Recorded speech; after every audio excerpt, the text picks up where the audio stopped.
Did you know that there are different types of comprehension? Well, obviously you must have heard of more than one type of comprehension. For example, there is the literal comprehension, and then there is the critical or questioning comprehension, which I'm more interested about because that type of comprehension assumes that you would question something if you really understood it. And so if you were paying attention, you will realize that there is a time jump between what you just witnessed, because now my hair is definitely longer and the angle of the camera has slightly changed.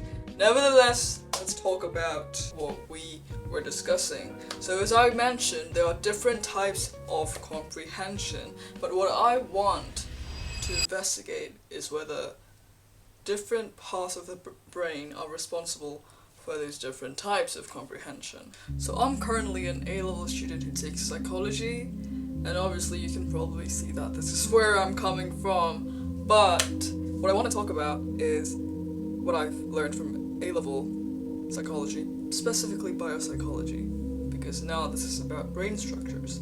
And so just like I mentioned, my question was whether different parts of the brain are responsible for different types of comprehension. And now this question alone was just contradicted by what I learned, a theory I learned from biopsychology, which is called the localization of function theory. This theory basically states that a certain part of the brain has to be responsible for a certain function. For example, we have research from neuroscientists like Broca and Wernicke, who did some post-mortem examinations on patients and found out that Broca's area and Wernicke's area that are located in the left hemisphere of the brain are responsible for functions like speech production or comprehension. And so that theory alone would completely obliterate my question on whether different parts of the brain are responsible for different types of question, because the localization of function theory would argue that only the left hemisphere is responsible and not different parts of the brain. However, there is another theory in biopsychology which is quite modern, and it's called plasticity. So basically, plasticity is the theory that neural connections that are used more frequently are strengthened, but those that are not used as frequently are lost or removed.